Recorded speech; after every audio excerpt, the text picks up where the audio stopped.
Good afternoon. We'll jump right in. I've got a couple of brief announcements.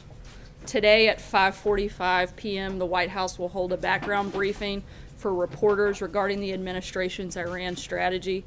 Then at 12:45 tomorrow, the president will deliver remarks announcing the strategy to the country. Further details on both of those events will be forthcoming.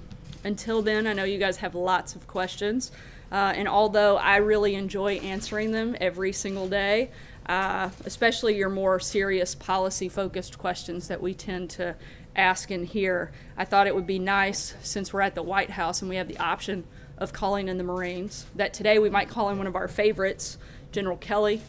So with that, I'm going to turn it over to the Chief of Staff and let him make some opening comments and answer your questions today.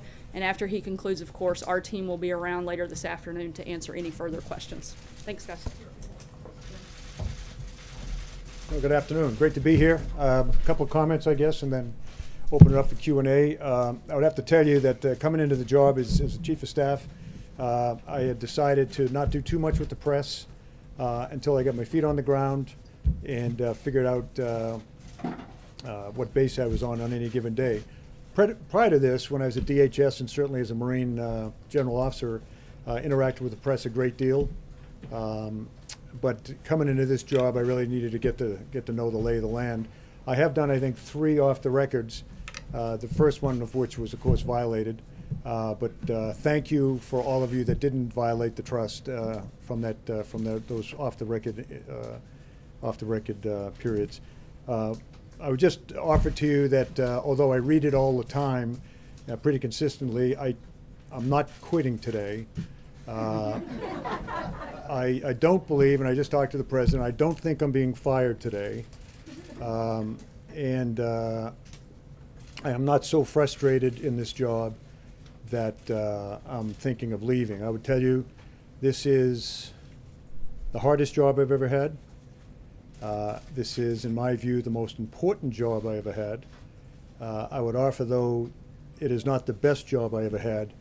Best job I ever had, as I've said many times, is when I was an enlisted Marine sergeant infantryman. That was the best job I ever had. So unless things change, I'm not quitting, I'm not getting fired, and I don't think I'll fire anyone tomorrow. So with that, John. General Kelly, if I could, you said you're not so frustrated that you're thinking of leaving, but are you frustrated? No, I'm not frustrated. This is really, really hard work, running the United States of America. I don't run it, but I'm working for someone who is dedicated to serving the country in the way that he's talked about for a number of years. There are incredible challenges. Economic challenges, healthcare challenges, all of that, obviously international challenges that have to be dealt with.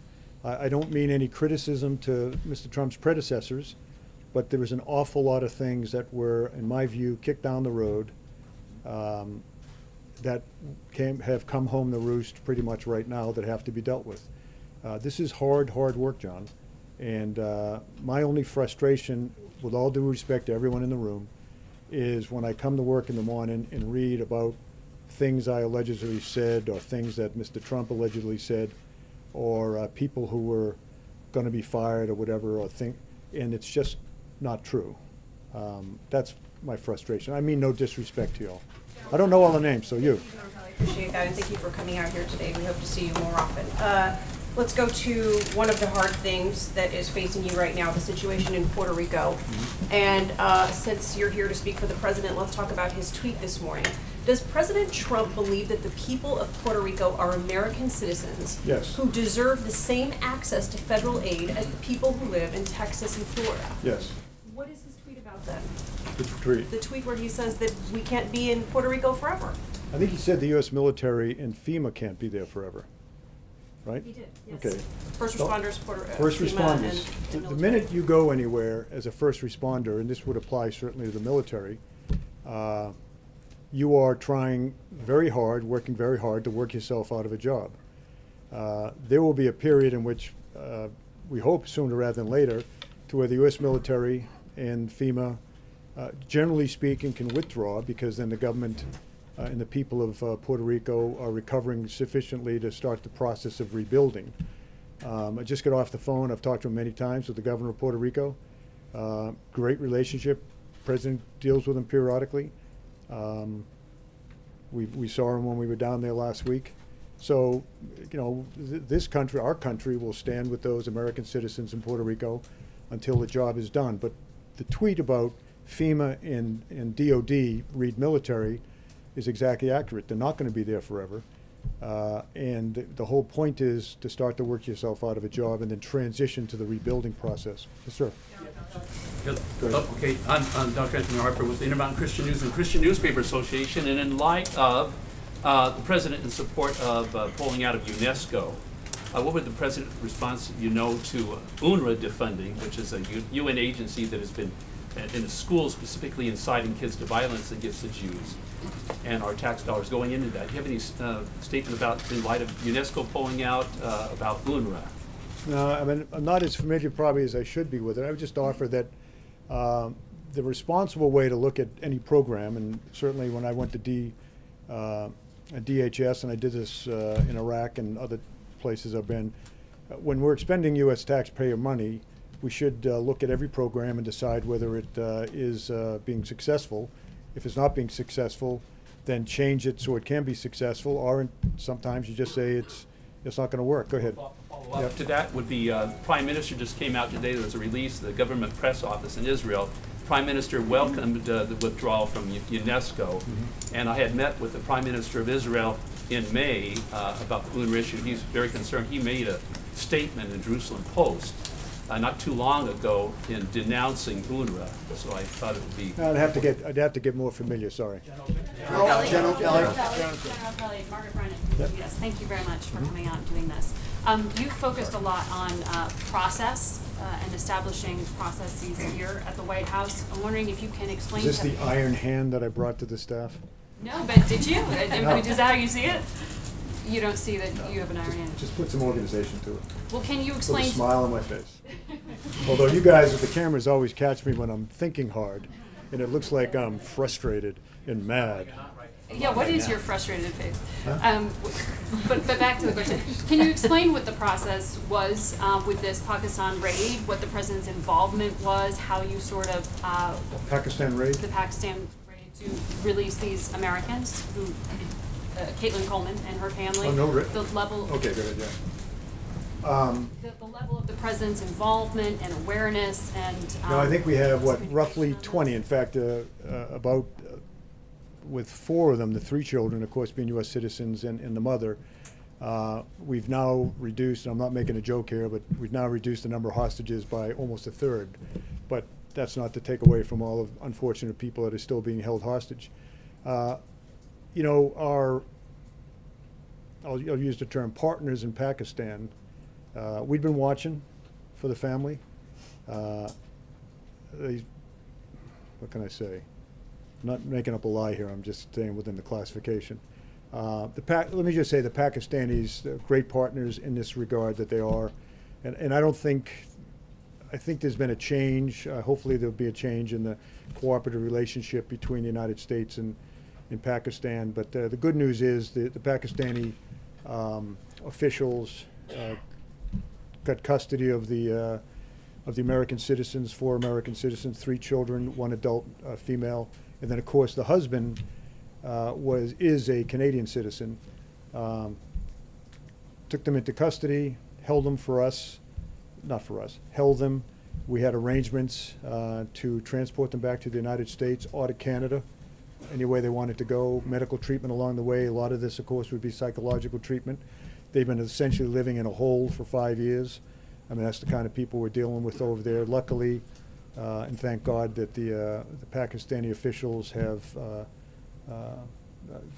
took them into custody, so to speak, from the forces of evil in that part of the world. And they're being cared for now as we speak. Can you speak, though, about the President's role in that? As a flag rank officer, gentleman with knowledge of world affairs, certainly you know the quote from Prime Minister Macmillan, events, events, events. Yeah. What are the events that keep you, let's say, concerned, awake at night, in terms of global affairs? Well, you know, I mean, they're the big ones. Actually, we get a nuclear threat from North Korea, a possible nuclear threat in time by the Iranians. You know, probably the biggest threat, the biggest concern, and it's not an immediate concern, if this continues in North Korea, if eventually other countries, I'll let it go at that, become nuclear powers. Obviously, we already have some out there. There'll be a real impetus for a lot of countries to develop or buy nuclear weapons. You know, I would tell you this, in spite of what someone reported the other day about President, and I don't think he'd mind my sharing this, what he's said to me many, many times, and to the group oftentimes. I hear him most say about nuclear weapons that wouldn't be great if we could get rid of them all, as opposed to we need 10 times more. So even more than when he references the maintenance of nuclear weapons, modernization, that doesn't mean increase in numbers. I hear him say talk more about, wouldn't it be great? How could we get rid of nuclear weapons? So not a lot keeps him up at night. I mean, the good news is out there we have a great State Department doing the diplomacy thing night and day. As Jim Mattis and I have many, many times said when we were in uniform, if we don't fund the State Department properly, buy us more bullets. So out there in the world, you got the State Department doing what it does every day, and all the rest of the great Americans that are working those kind of issues. And you got the U.S. military, the greatest military on the planet. We don't like to think in terms of things turning military, but that's always an option. The great thing about our military is it's a real deterrent factor around the world, whether it's nuclear deterrent or conventional deterrent.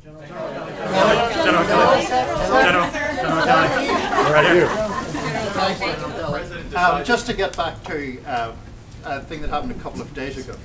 The President tweeted, the problem with agreeing to a policy on immigration is that the Democrats don't want secure borders. They don't care about safety for USA. Do you think that's a fair characterization? How I would put it is that there's an element within, first of all, let me step back and say, I believe that honest men and women can disagree on anything politically or otherwise. The one thing I draw a little bit of a line to is on the security of the nation.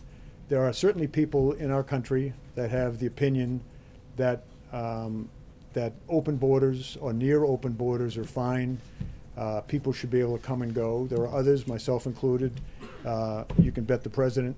But I think the majority of Americans feel as though security on the borders is important. Now, how you achieve that is a different story. I believe I have great relationships with the Mexicans. We have great relationships with the Mexicans on the border. They're in the counter-drug fight with the United States. In fact, in my view, suffer more from the our drug demand, which we don't seem to address. We're trying to now under the Trump administration. But places like Mexico, Central America suffer more from our drug demand and do more in many ways to stop that drug flow than we do in our own country. I was recently down in Mexico before I took this job and flew into Sinaloa and saw Mexican military risking their lives, pulling out tens of thousands of poppy plants that are eventually turned into heroin and eventually consumed by Americans.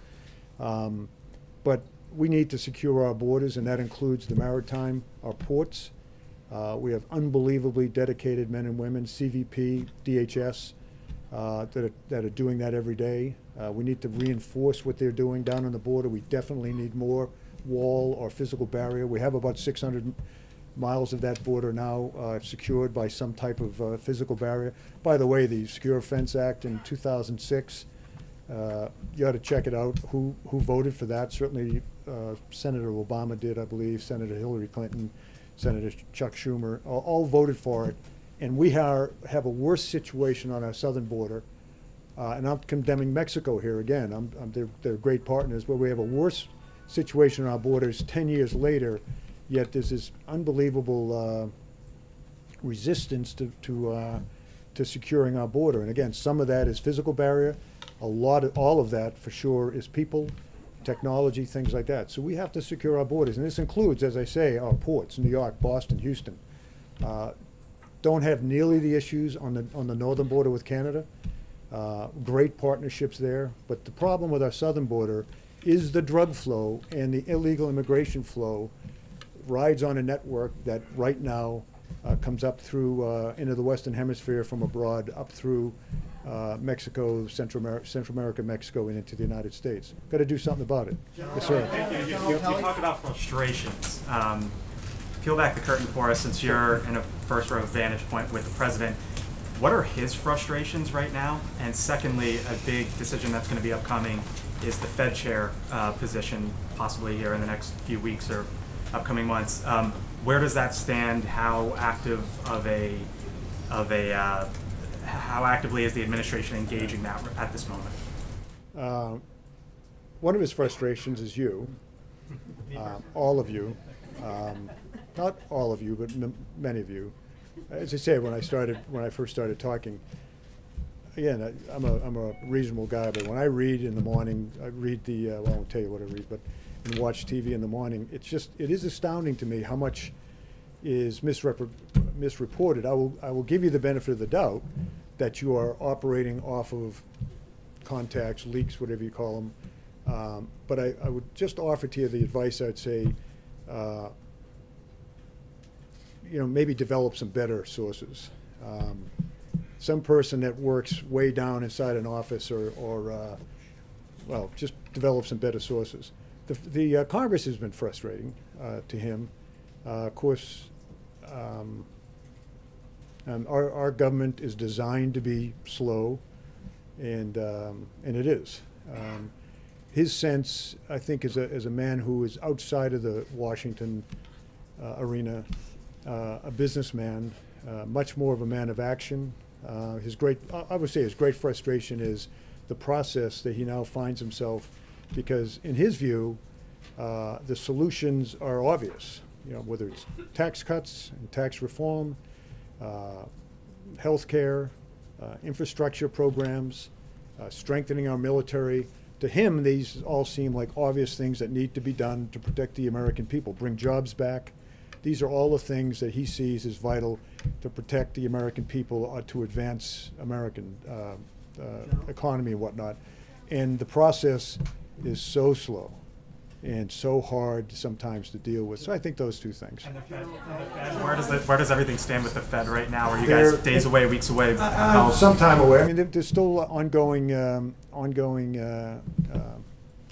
interviews, but every candidate. I mean, I'm trying to learn about things that have to do with what you're talking about. But all of the people that have been into interview have been really first-round draft choices, and we have more to come.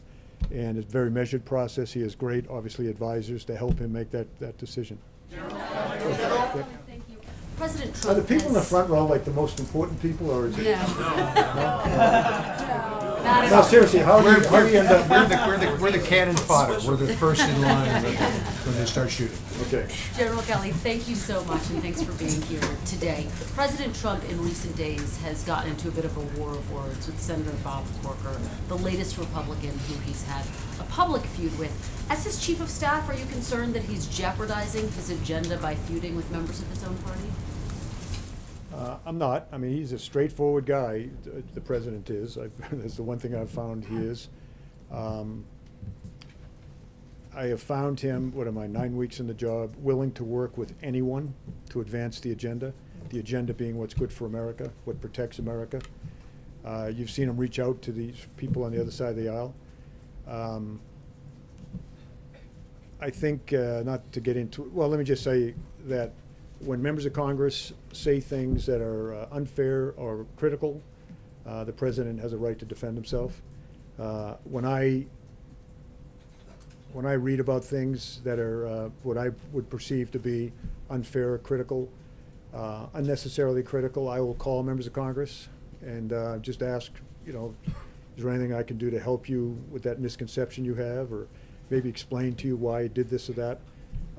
Oftentimes, members of Congress that I talk to will say, geez, I didn't realize it came out that way, I'm sorry, or no, I meant it, but it was kind of a grown-up comment, and so I'll take that to the president and say, but then there's others that are, as the president would say, grandstanding. I'm not saying Senator Corker's that way, I'm just saying that some people grandstand and kind of enjoy the attention. Have you called Bob Corker? But in the wake of this recent I've talked to Bob fight? Corker. Yeah. And do his tweets make your job more difficult, General Kelly? No. No. I mean, the job of the Chief of Staff is to staff the President, give him the best advice, or go get the best advice I can give him, help him consume advice, help him work through the decision-making process in an informed way. But that's my job, and that's what I do. General, one question on Cuba, if I may, sir. The question on Cuba. You got it next. I'll go to you next. Is it me or him? Does the president believe that the Cuban government is directly responsible for these attacks on Americans? And does the president plan on closing the U.S. embassy in Cuba? And is the president aware of the visa crisis for Cuban What's families? the rule? How many questions can you ask? We believe that the Cuban government could stop the attacks on our diplomats. Now you. We're waiting for the president to make a decision tomorrow about the Iran nuclear deal. Can you talk broadly about the strategy to counter Iran nefarious activities in the region? And will you list the Revolutionary Guard as a terrorist organization, as some member of the Congress has suggested? I think I know that we have great partners in the Persian Gulf region, the Arabian Gulf. Clearly, we have a war that we're seeing every day being won in Iraq against ISIS. I mean, in the last 9 months, I never thought I'd ever feel sorry for them, but they're getting crushed every day. The caliphate's gone. We see them trying to escape from Iraq and get into Europe and places like that, which should cause Europeans much concern. But back on your question about Iran, the partners in the region we're very close with, great relationships with. We're out there. We have footprints on the ground, naval and air forces there, to just demonstrate our resolve, our friendship, and to try to deter anything that any country out there may do. So that's the approach we're taking to Iran right now.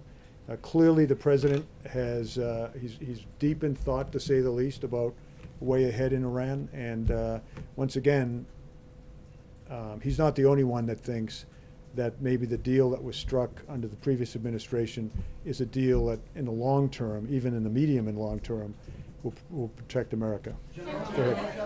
Thank you, General. I wanted to ask you about the effort to repeal and replace Obamacare. As we saw just a few moments ago, the president signed an executive order that he says will bring more choices for Americans, will lower premiums for Americans as well. It's October the 12th. He's been in office since January the 20th. Is there any particular reason why he didn't sign this executive order his first week in office? What's taken him so long? And my other question, if I may, General, the other question is very important. Do you blame Senator McConnell, the leader of the Senate, for the failure to repeal and replace Obamacare? Yeah. On the first question, and I came in late to all of this, but the idea was, and it is a great question, all of what was in that executive order today, there was a sense that had the big bill passed, all of that would have been taken care of. So since the big bill didn't pass, and we probably won't have a health care bill until, say, the spring, this was a way to take care of as many Americans as he could legally with an executive order. As far as the second question goes, the Congress is an extremely complicated. It's designed to be an extremely complicated, slow-moving part of our government. I have nothing but respect for members of Congress and the staffs that work so hard for them.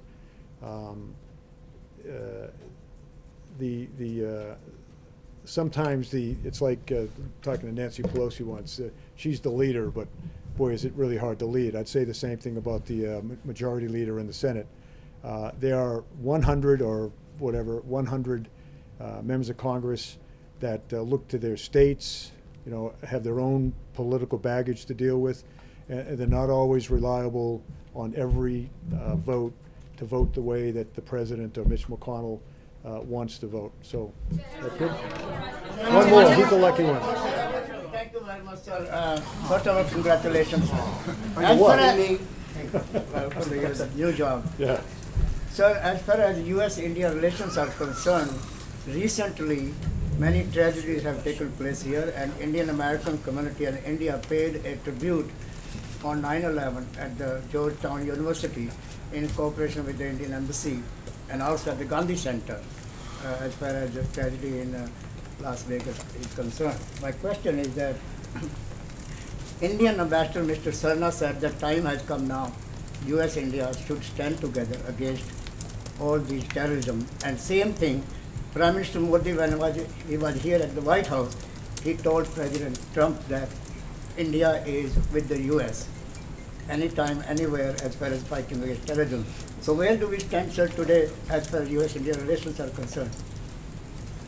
By the way, as I listened there, that face I had on was my listening intently face. The United States of America will stand with any country against terrorism.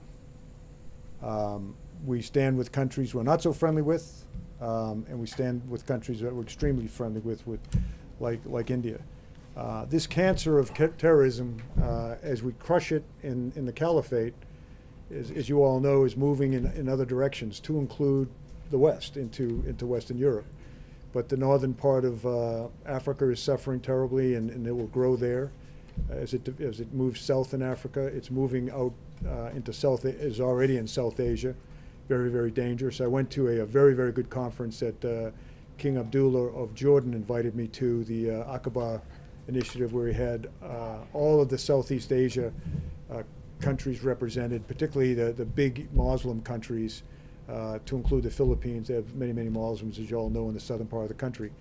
And the discussion was, what do we do as this, ISIS form of terrorism, cancerous, metastasizes in those parts of the world? And these countries are very, very afraid of that, because they've had to deal with it locally, but not, if you will, a threat that will go into places that typically you don't normally see Islamic terrorism thrive.